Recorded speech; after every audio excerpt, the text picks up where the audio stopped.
Welcome, everybody, to the Sleeper Wire Show. Professor Chris and Nader here with you this Thursday evening, as usual. We have a special guest on the show, Rankings Pro and analyst for Draft Sharks, Jared Smola. You can find him on Twitter at SmolaDS. Jared, how's it going, man? Thanks for joining us. It's going good, guys. Thanks for having me on. I always love talking football.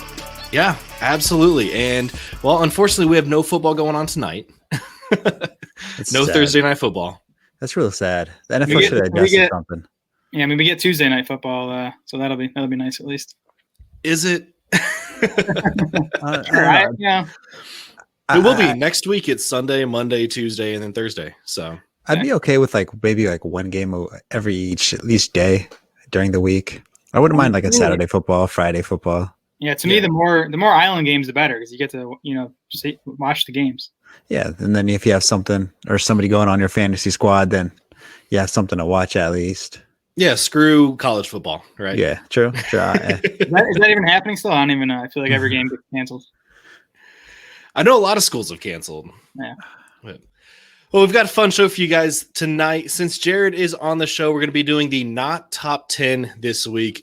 You can see where he is at. We're not going to jinx him here, but if you go to the in-season accuracy rankings, you can see his name pretty close to the top. And we thought doing not top 10 would be a fun little thing here. But before we get into that, we're going to hit some news. And before the news, guys, Sleeper Wire has a ton of stuff going on right now. First, do you want to win a signed Chris Godwin or Kenny Golladay jersey? Once we reach 100 patrons at patreon.com/sleeperwire, we'll randomly pick one person, announce them on the show, and they'll get their choice of the jersey. And even the $1 tier gets you into the contest. You don't need to, pledge $10 or anything. Just the $1 tier gets you into the contest. Also, the Sleeper Wire store, check it out. If you want to get a Sleeper Wire mug or Sleeper Wire face mask or Sleeper Wire hoodie, ton of stuff there. You can get 15% off your order at sleeperwire.com/store. Let's get into the news. And guys, we have the big news that, probably by now everybody has heard of. Will Fuller is not going to finish the season, but it's not due to injury. So good for him. Been suspended for 6 games for violating the NFL's performance-enhancing substances policy. So he is done for the season. Jared, how does this affect Deshaun Watson? Yeah, I mean, I'm sure if you've listened to any podcast this week, you've probably heard the Watson splits with and without Will Fuller. I'll run through them quick. I mean, so for his career now, Deshaun Watson with Will Fuller has averaged 284 yards and 2.2 passing touchdowns per game. Without Will Fuller, that drops to 229 yards and 1.2 passing touchdowns per game. And of course, most of that, pretty much all of that without Will Fuller has come with DeAndre Hopkins, who, is obviously gone now too. So it's definitely a concern for Watson, especially when you factor in that, the next 3 weeks he faces the Colts, Bears, and Colts again. So 3 tough matchups for Watson in addition to the loss of Fuller. So it's a concern. I mean, if you've been riding with him all season, I'd stick with him this week at least and kind of see where it goes. But, I think he's probably more of a low-end quarterback one going forward. Nader, what are you thinking? I would have a tough time starting Deshaun Watson, but I would have an easy time putting in Brandon Cooks on my roster. I think he is easily going to be a plug-and-play wide receiver too with massive upside. It just goes to show. Well, see, my question to you guys is Will Fuller healthy all year because of the PDD? You got to think of it that way. I mean, yeah, he say that, and he openly came out and said, yes, I did this. So he owned up to it. But it was just something that he thought he was allowed to take before the season, right? That I'm not entirely sure. I think he said it was a prescription that his doctor gave him. That's what he said. That's the excuse we hear from 80% of these guys. I took it. I thought it was okay. It wasn't. I mean, I think as an athlete, you're responsible for what you put in your body. But I mean, it is a contract year for Fuller. So maybe he was looking to do whatever it took to stay healthy this season. Well, and 6 games is kind of lenient too. Did they change their punishment for the performance-enhancing substances? Because I remember a few years ago, Robert Mathis took, pregnancy pill, not pregnancy pills, but the pills to help get his wife pregnant because they were struggling. And it had something in it that was, on the PED list, one of the ingredients. And he got suspended for the season for taking that. I think 1 violation, 6 games, second violation's a year. Third violation is full on ban. The full on Josh Gordon. Full on. We'll see. Now that you mention him, that guy won't go away. Well, yeah, we will end the news talking about him. Brandon Cooks or Kiki Cutie, which guy is going to step up? I had Randall Cobb here in the show notes as well, but he's on IR right now. So let's talk about Cooks and Cutie. Yeah, I mean, I guess Cutie probably gets like the bigger bump. Cooks definitely the better fantasy option to go for. I mean, Cooks already was like a top 20 wide receiver, averaging a little over 7 targets per game. Fuller's leaving behind about 7 targets per game. So I think Cooks gets a few extra. Cutie will be interesting. I mean, I don't think his playing time is going to climb necessarily. From what we saw at least last week with Cobb out, he's going to be the slot guy still. We'll see what they do on the other side of the field opposite Brandon Cooks. But Cutie's target share should climb without Fuller in there. So I think, he has a chance to be like a wide receiver 3 in PPR leagues the rest of the way. Yeah, I'm going to have to agree with you there. But Brandon Cooks, he's going to be the, what is that? He's going to have 4 1,000-yard seasons with different teams. So, I mean, I think that just goes to show how much of a good wide receiver he's been throughout his career. And he stayed healthy. And he stayed healthy. Yeah, so far anyway. So far. Well, I don't know. Maybe they'll test him next week and he comes up with the same thing. So could be. Well, let's move on here. Dalvin Cook suffered an ankle injury on Sunday, but he is not expected to miss any time. Gary Kubiak said he is just kind of beat up, which is, great news if you're a Dalvin Cook owner, if you roster him in your leagues. I was playing against him in my money league this past week. So I was happy to see him go down and not be super hurt and come in and be ineffective. I was pretty okay with that. You're a terrible person. I know. Josh Jacobs sprained his ankle Sunday. He did not practice Wednesday. He still has a chance to play. Did he get in there on Thursday? I don't think he did he? No. He did not. So Devontae Booker, is he the guy? A lot of waivers haven't run yet. Is he the guy to pick up? It's got to be the number 1 claim. And if you have a claim, you got to spend it on him. I think this is it. It's clutch up or kicked. What about percent of your remaining fab? What would you spend on Devontae Booker? Say you don't have Jacobs. If Booker would start for you this week, and I think he would for a lot of teams, I mean, at this point in the season, I'm willing to spend whatever I have left for a guy who can really help you win this week. Good spot, obviously, against the Jets. Booker's been good this season. The interesting thing is going to be, it looks like Jalen Richard and Theo Riddick are going to be eligible to play this week. Riddick was on the COVID list. Richard was out with an injury.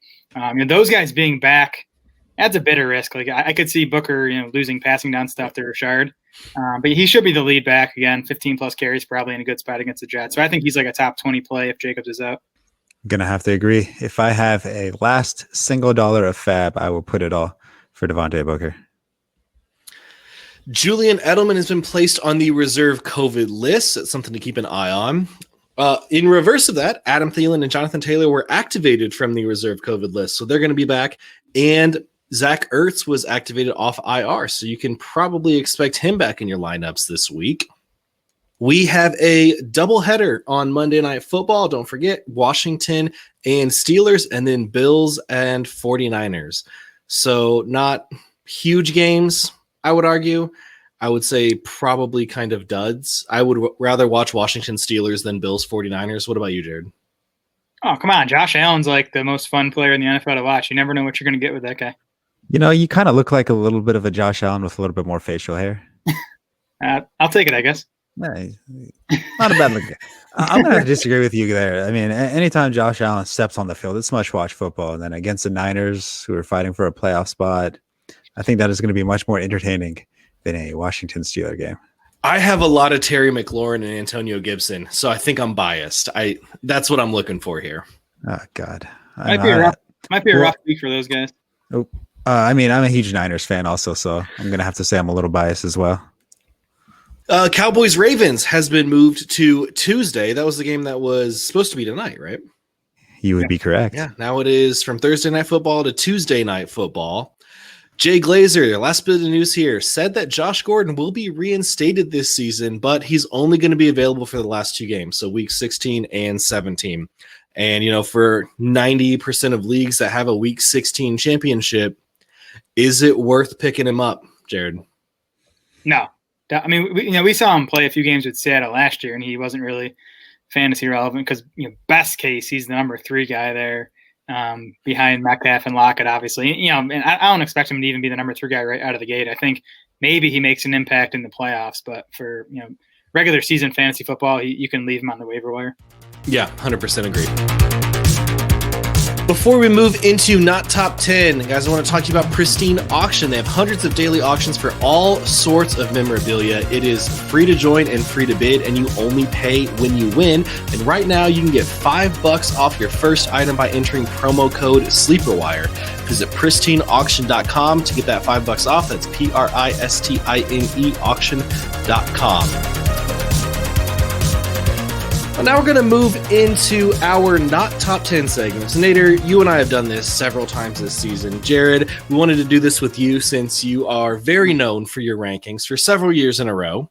We're going to be looking at the top 10 rankings for PPR for, I put week 10 in the show notes. It should be for week 13 for both running backs and wide receivers, and talking about who doesn't belong in the top 10. So since you have presumably your rankings already there, it's going to be easy for you to look and say, okay, well, this guy doesn't belong there because I have him in here instead. So we're going to come, say who doesn't belong in the top 10 and who we think should take their place. And we're going to start with running backs. Give me just a second here. I'm just going to read through 1 through 10 and then 11 through 20 so people can kind of get a a hint of who is just outside of that top 10. So from 1 through 10, we've got Dalvin Cook versus Jacksonville, Austin Eckler at number 2 versus the Patriots, Derrick Henry versus Cleveland, James Robinson at Minnesota, Nick Chubb at Tennessee. At 6, we have Aaron Jones at Philly, then Alvin Kamara at Atlanta, Antonio Gibson at Pittsburgh, Miles Sanders at Green Bay, and Chris Carson versus the New York Giants at number 10. Right outside of the top 10, we've got DeAndre Swift, David Montgomery, Kareem Hunt, Clyde Edwards-Helaire, Nyheim Hines, Ezekiel Elliott, Raheem Mostert, Wayne Gallman, Duke Johnson, and Josh Jacobs. So, Jared, I will kick this to you first. It doesn't have to be just one guy, but looking at the top 10 here for expert consensus rankings from Fantasy Pros, who doesn't belong in the top 10? Yeah, I have 3 guys out and 3 in. My 3 out are Alvin Kamara, Antonio Gibson, and Chris Carson. And who would you replace them with? The replacements for me are Clyde Edwards-Helaire, David Montgomery, and DeAndre Swift. Why do you like Edwards-Helaire? Because that is who I would put in there as well. Yeah, and he's someone I feel like I probably rank too high every week. His problem has just been that the Chiefs have been so pass heavy, especially lately. They're third in situation neutral pass rate over the last 4 weeks. So, Edwards-Helaire averaging just 10 carries per game over that span, but he's gotten 65% of the Chiefs' total running back carries. So he's getting a big, slice of the pie. He just needs Kansas City to run it a bit more. I think in this spot against Denver, they're tougher against the pass than the run. That's not to say that Mahomes isn't going to have success through the air, but the Chiefs, big favorites. They should be playing with a lead.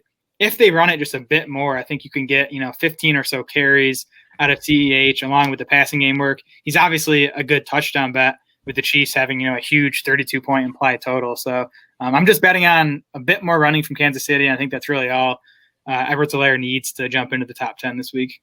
Yep, I would put him in the top 10 purely on the matchup. Against Denver, Chiefs are going to blow him out of the water. Now, is this considered cheating, considering he has his rankings pre-done? Or no, he's not. I don't know. I feel like this is like considered performance-enhancing drugs right now. No, because his rankings are part of the expert consensus rankings. Exactly. Yeah. So he has like a say in it. So like he could he changes up a little bit. That's all I'm saying is. Are you saying that he altered his rankings just for the show? Yeah, he specifically screwed over the original rankings. So his rankings are a little bit bad. I don't know. I'm not that good. I don't have that much time. Well, I'm a huge Antonio Gibson fan. I don't like the matchup in Pittsburgh. I would take him out and I would move Sanders up, move Chris Carson up, and then slot Clyde Edwards-Helaire in there at number 10. I'm curious why you don't think Chris Carson should be in the top 10. Because, I mean, last week in his first game back from injury, Carlos Hyde played more snaps. Carlos Hyde ran more routes. Carlos Hyde had more carries. Carlos Hyde had more targets. Now, I think that was Seattle easing Carson back in from the injury. I think eventually, probably even this week, he takes back over as the lead back. But until I see him, back something closer to the feature role he was playing before the injury, he just doesn't quite make my top 10 yet. We had news today that Carlos Hyde was downgraded to did not participate in practice. Yeah, I mean, if he's out, Carson's in my top 10. Yeah. Nader, what about you? Who are you thinking? Who does not belong here in this top 10?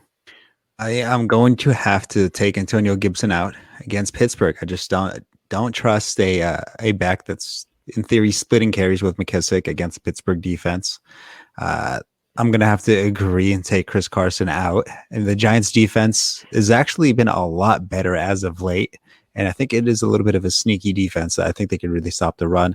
I want to put Raheem Mostert against Buffalo inside the top 10. I want him to take Chris Carson's spot. I think the Niners with Brandon Ayuk back and a need to run the ball in order to keep Nick Mullins comfortable and happy in that game.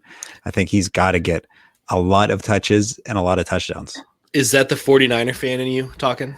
A little bit, but at the same time, I mean, when you have a Shanahan scheme running the ball, then you got to believe in the number one RB in that system. Yeah, I want to put Nyheim Hines in the top 10 too, but I think he could overtake Miles Sanders. I think Jonathan Taylor's going to be back.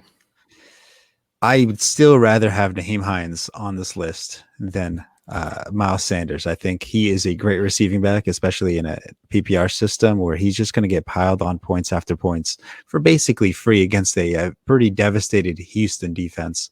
And I mean, Miles Sanders is currently in what their coach says, a running back by committee system. And we saw last week, he barely was able to get 50 yards total through the game. Jared, where do you have Ezekiel Elliott ranked? Because I feel like 16. I don't know if I've ever seen Zeke ranked that low. I actually have him a few spots lower than that. Do you? Where do you have him at? I think I have him at 20. I don't have my actual rankings pulled up here, but I think he's right around 20 in PPR. So since Dak Prescott was injured, Zeke is outside the top 20 running backs in both non-PPR and PPR points. We know beyond Dak, all their offensive line injuries, so he just hasn't been super efficient on the ground. Then his passing game usage has just been disappointing. He's averaging fewer than 3 targets per game since Dak Prescott went down. He's only running routes on like 50 to 60% of the dropbacks. So, they're using Tony Pollard a bit more. So Zeke just isn't getting enough volume in what's kind of a subpar Cowboys passing game now to be anything more than like a mid-range RB2. Is he a good trade candidate in Dynasty? Because I think trade deadlines have mostly passed for redraft leagues. In Dynasty, do you think people are down on him? You mean a buy or a sell? Buy. I don't. It's crazy to say because he's like, what is he, like 25 years old? Mm-hmm. I don't know. He doesn't look like he has the juice he did, even last year. Now that said, he was producing very well in fantasy when Dak Prescott was healthy. So even if Zeke still isn't, a top 5 talent in the NFL, if Dak gets healthy again next year, the O-line gets a bit healthy, he could still put up another top 5 season. So if you're a dynasty team more in like win now-ish mode, like you're trying to win next year, I think he's an okay buy right now. I like that win now-ish mode. Yeah, I mean, running backs are a product of the offense. If the offense is moving well, the running back will move well regardless of how talented he is. So I'm curious to know why Wayne Gellman is number 18 on this honorable mentions list. I think considering he has the second most red zone targets on the team other than Evan Ingram, and he's only been playing 5 games so far, I think he could really provide a lot of sneaky value at the running back position. You can make the argument that the Giants are going to be down too. He's going to catch He's going to catch a lot of passes. This is a Seattle defense that is currently one of the worst in the NFL. And one of the best offenses, too. I'm going to completely disagree with you here. I actually have Gallman ranked lower than that. So, he obviously came through in a great spot against Cincinnati last week. I mean, I think, we kind of expected him to have a big game. He has scored a bunch of touchdowns since taking over for Devontae Freeman. I don't think you can count on him to keep scoring at that rate in this Giants offense, especially with Colt McCoy under center now. I mean, it's not an offense I want to bet on. Seattle, bad against the pass. They're actually a top 10 run defense. So it's not a great matchup for Gallman on the ground.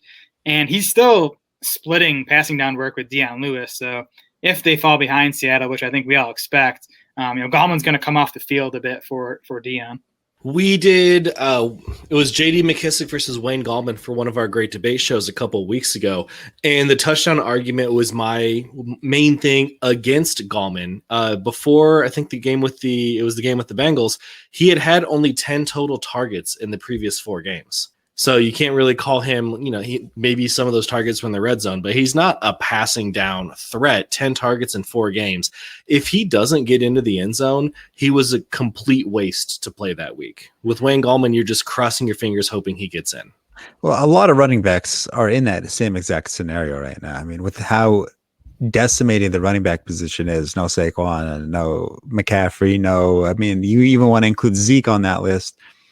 You're basically playing a running back with the highest potential chance of getting inside that end zone and kind of hoping for the best at this point. There isn't too many PPR backs where their points are gained from catches, yards, without scoring in the end zone.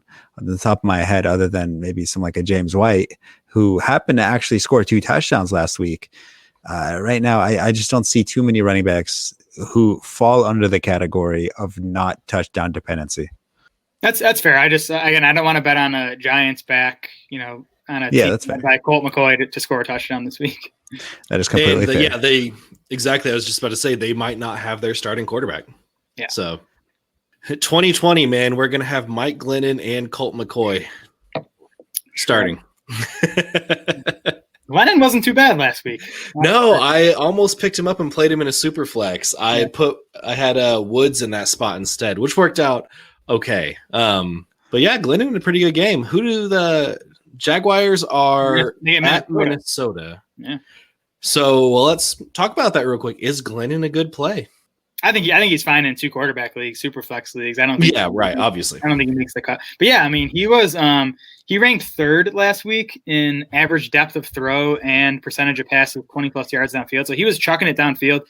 They didn't have DJ Chark or Chris Conley last week. It seems like both of those guys could get back. So, again, in 2 quarterback leagues, I would not be afraid at all to throw Glennon in that 2nd quarterback spot. Yeah, I like it. So he's someone who in a 2 quarterback league or a super flex league, should he be picked up if he's on waivers? Oh, yeah. Okay. I will see. How long is he expected to be playing? I don't know. Gardner Minshew is healthy enough to play, right? And then Doug Marrone's just saying, no, it's Glennon. Yep.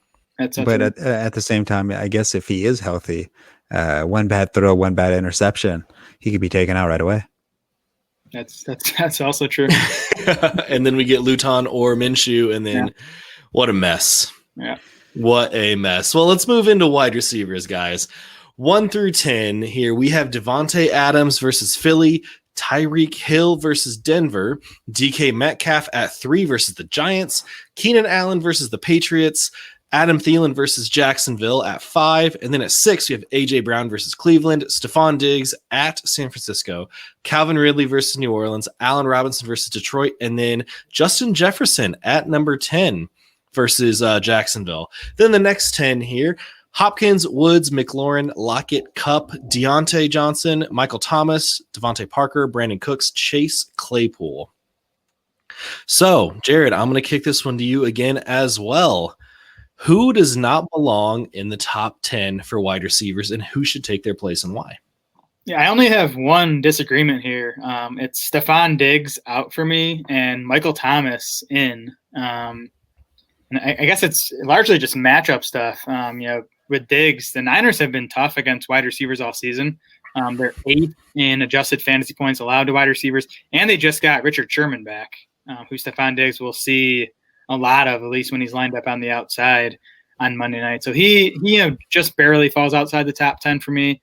And then I have Michael Thomas in. He's seen 46% of the Saints' targets in Taysom Hill's 2 starts. Now, obviously, Thomas didn't do a whole lot in that Denver game last week. He didn't need to do a whole lot. I mean, we know the Broncos quarterback situation. The Saints won that game easily. But you go back 2 weeks ago against Atlanta, who he's playing this week, 9 catches, 104 yards on 12 targets. So I think you should see a similar performance from Thomas this week in Atlanta, another indoor game. You don't have to worry about the weather. I think Taysom Hill throws it a bit more than he did against the Broncos last week. Nader, what are you thinking? So I want to take Keenan Allen off this list. I think him. All right, justify that. He's been super hot lately, but he's going to go against Stephon Gilmore. And Stephon Gilmore he's the best cornerback in the NFL right now. So I expect Bill Belichick to have a good game plan to really stifle the sensational rookie. And because of that, I want to take him off this list.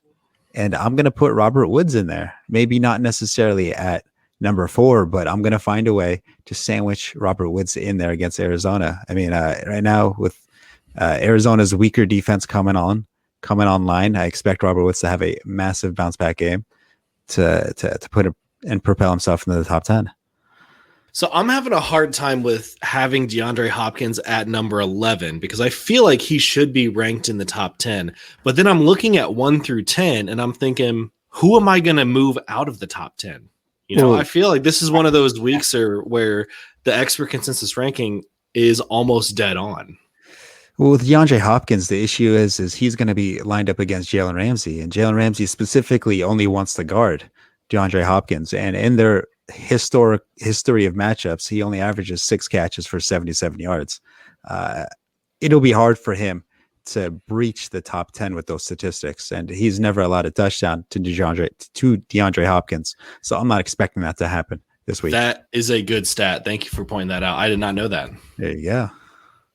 Yeah, I have Hopkins outside the top 10. Tough matchup against Ramsey. And Hopkins has cooled off lately. He's been under 11 PPR points in 4 of his last 6 games now. And a lot of those have been tougher matchups for him. But I think it kind of shows that Kyler Murray and the Cardinals are willing to, not force feed the ball to Hopkins when he's in tougher matchups. I just don't think you're going to get, 12 plus targets out of him in this spot. I have a feeling that this is going to be a really high scoring game, though. Could be. It's 2 fast-paced offenses, which I always like. Right. And that tends to create more scoring opportunities for everyone. So I wouldn't surprise me at all. But I don't know. The Rams' pass defense is tough. Kyler seems to be struggling with that shoulder injury. So I'm not super high on the Cardinals' pass offense in general in this game. Kyler was a full participant on Thursday in practice, so there is that. He might still be, nagging him a little bit, but he still was a full participant. It is a divisional game. Divisional games tend to be on the lower scoring side. These teams, they know each other very well. And I don't know if this is a hot take or not, but I don't think Kyler Murray is that great of a quarterback. You don't know if that's a hot take or not? Honestly, I think a lot of people are take your 49ers jersey off for a second. Hold on. Not wearing it. Currently not wearing it. No, I mean, he decimated the Niners last time they played, but he's so good. He's so good because he's so small. And I mean, the one time he gets sacked, he has a injured shoulder. I mean, like defensive linemen say, you might be small, but when I finally grab you, it's gonna hurt. So I think he's gonna have a shorter lived career, maybe not talent wise, but injury wise. Response to that, Jared? I want to hear it. To Kyler Murray's not that good. If you take away his rushing ability, he's just okay. But you can't take away. Kyler Murray is right up there with Lamar Jackson as far as rushing talent at the quarterback position goes. So I mean, and Lamar Jackson, he's seeing the sophomore slump massively, and I think Kyler Murray has seen a little bit of a more sophomore slump type plays as of late. I think it's only a matter of time till the NFL catches on the Kyler Murray ways. Murray has been awesome all season until this last week. Well, because of rushing yards, not necessarily passing. Take away a Hail Mary from Who DeAndre cares? Hopkins. I care he has about the fantasy points. Yeah, I think before these last 2 weeks, he was on pace. He was on pace to have the best fantasy season ever by a quarterback, better than Lamar Jackson last year, better than Patrick Mahomes 2 years ago. But I think the shoulder has been the issue the past couple of weeks. Yeah, so it's until week 12, he had never scored under 20 fantasy points. And that's in 4-point passing. Oh, he's had a massive amount of rushing touchdowns. I think it okay. is a little bit of a skewed stat. That's okay. He had 1, 2, 3, 4, 5, 6, 7, 8, 9, 10 rushing touchdowns. That's a lot. That's not going to happen again. He is one of the main reasons why I am 11-1 in my money league, despite losing Christian McCaffrey and Dak Prescott. Because I have him, it's Antonio Gibson and James Robinson. They're keeping me in it. He's saving a lot of people right now. Yeah. And I mean, it's going to work this year. It may even work next year, but career-wise, I don't think he is going to be the man. I've said that about Lamar Jackson. Have me back on the podcast in 2 years, and we'll see if you were right. I'll put that in my schedule. I mean, I've said that about Lamar Jackson, especially because not necessarily because of him, but mostly because of Greg Roman, the offensive coordinator. I mean, he made Colin Kaepernick look like the best quarterback in the NFL. So once defense adjusts, it's a little bit of a different story. Yeah, I do think. I mean, there are a lot of similarities between Lamar Jackson and Kyler Murray. So I would not be surprised if Murray takes a bit of a step back next year, just as teams, maybe figure out how to contain him a bit as a runner and make him throw it a bit more. I mean, you saw Bill Belichick. He did the same thing. He didn't even rush the passer of Kyler Murray. He just kind of made sure he stayed in the pocket and forced him to throw. And after that, batted balls after interceptions. And I think we're going to see teams take that similar step. All right, if we want to do a clickbait episode, we're just going to title this episode "Kyler Murray is not that good."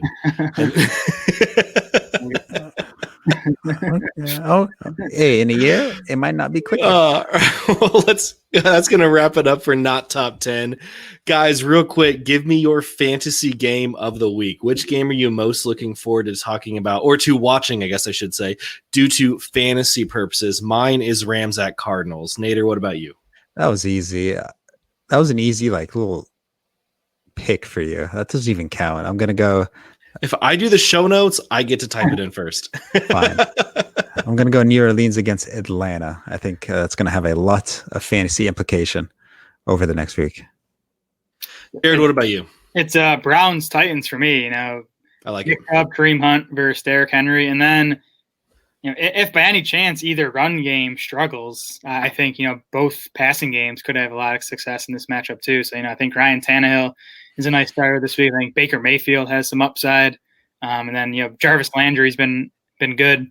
As long as it hasn't been monsoons or hurricane force winds for those Browns games. We saw what Landry could do last week when they finally had some good weather. So I think there's going to be a lot of points in that game. All right, guys. Come prop up with us on Thrive Fantasy as well. It's a DFS app for player prop bets. For the NFL, you choose 10 out of 20 player prop options to build your lineup. The riskier the pick, the more points it is worth. You earn the most points to win a share of the prize pool. Use promo code SLEEPERS when you sign up today, and you'll receive an instant $20 bonus on your first deposit of $20 or more. Download Thrive Fantasy from the App Store or Play Store. And when you use promo code SLEEPERS, email a screenshot of that to us at sleeperwire@gmail.com, and it will automatically get you into a Sleeperwire Listener League for 2021. All right, guys. Well, that is going to wrap it up for the show this week. Jared, thanks again for joining us, man. This was a lot of fun. Yeah, guys. Thanks for having me. I appreciate it. Why don't you tell everybody where they can find you, follow you, and support you? Yeah, you can find me on Twitter at SmolaDS, and then all my work is on DraftSharks.com, so check that out. Thanks. And Nader, what about you? Of course, Top Tier Tactics _. That is my Twitter, my newly made Twitter, by the way. And then, of course, if you want to listen to my fantasy football podcast, Top Tier Tactics Fantasy Football. And you can follow Sleeperwire on Twitter at Sleeperwire Show. And I'm on there at Prof_Chris SW. And you can hit me up on the Sleeper app at Professor Chris. Thanks for tuning in, everybody. Jared, thanks again for joining us this week. Everybody else, we will catch you next time. Good luck, everybody.